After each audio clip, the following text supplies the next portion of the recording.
Hello' everyone, welcome back to our channel learn with me. আজি আমি আপোনালোকৰ লগত শ্বেয়াৰ কৰিবলৈ লৈছোঁ ৰচনা।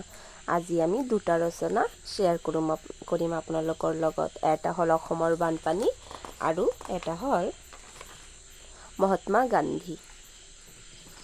আহা আৰম্ভ কৰোঁ। আগতে আৰম্ভ কৰোঁ অসমৰ বানপানী। আৰম্ভণি। অসম এখন নদীমাতৃক দেশ। ইয়াৰ ভিতৰত ব্ৰহ্মপুত্ৰ অসমৰ প্ৰধান নদ। ই দীঘলে 2440 কিলোমিটাৰ। অসমৰ মাজেৰে প্ৰায় 920 কিলোমিটাৰ প্ৰবাহিত হৈছে।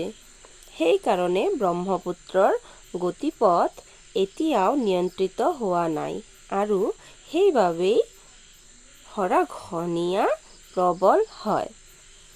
বানপানী হোৱাৰ কাৰণ। ব্ৰহ্মপুত্ৰৰ দুয়োপাৰে নদী উপনদী আছে।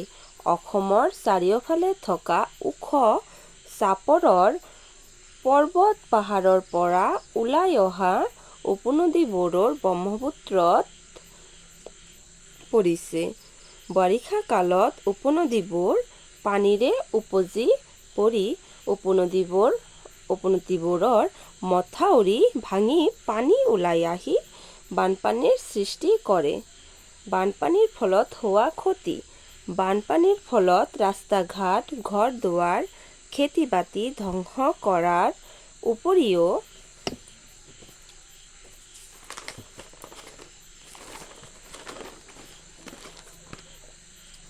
বহুতো জীৱ-জন্তুৱে প্ৰাণ হেৰুৱাব লগা হয়।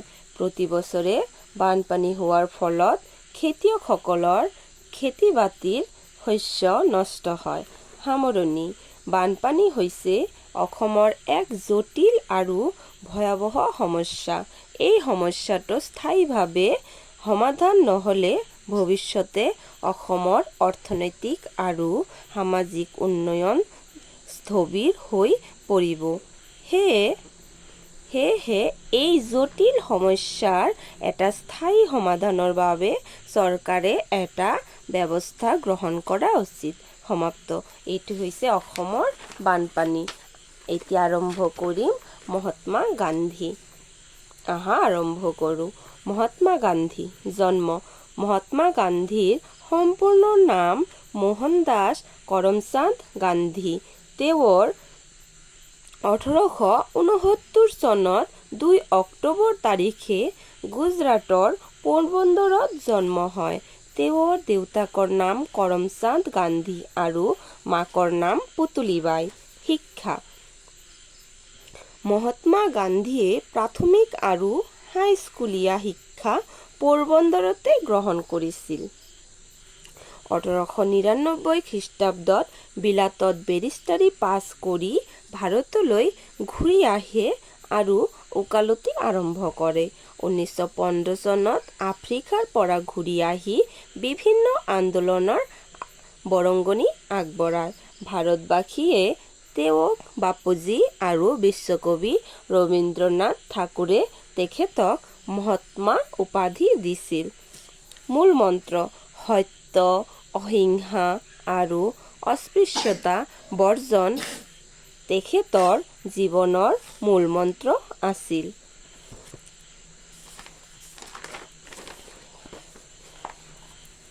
আত্মজীৱনী। মহাত্মা গান্ধীৰ আত্মজীৱনীখনৰ নাম হ'ল the story of my experiment with truth. মৃত্যু। 1948 খ্ৰীষ্টাব্দত 30 জানুৱাৰীৰ দিনা আবেলি প্ৰাৰ্থনা কৰিবলৈ যাওঁতে নাথুৰাম গডছে নামৰ এজন ব্যক্তিৰ গুলীত এই মহান ব্যক্তিজনৰ মৃত্যু হয়। সামৰণি।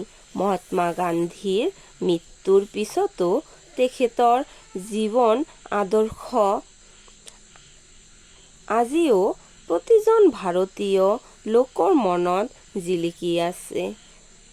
সমাপ্ত। এইটো হৈছে আমাৰ অসমৰ বানপানী আৰু মহাত্মা গান্ধী ৰচনা। এই অসমৰ বানপানী আৰু মহাত্মা গান্ধী ৰচনাটো সৰুকৈ দিয়া আছে। তাৰ মানে হৈছে এইটো আমাৰ ক্লাছ 5, 6, 7, 8 লৈকে দিলেও হ'ব আৰু বেছি আৰু 9, 10ৰ কাৰণে এইখিনি মোৰ মতে 9, 10ৰ কাৰণে এইখিনি প্ৰযোজ্য নহয়, কিয়নো আৰু বেছিকৈ অলপ লিখিব লাগিব। অ'কে ফ্ৰেণ্ডছ, এতিয়া তোমালোকে যদি এইটো ভিডিঅ'ৰ পৰা অলপ উপকৃত হৈ থাকে তেনেহ'লে ভিডিঅ'টো লাইক কৰি দিব, কমেণ্টত জনাব কি লাগে, চেনেলটোকে ছাবস্ক্ৰাইব কৰি দিব। এতিয়া সমাপ্ত দিলোঁ, ধন্যবাদ।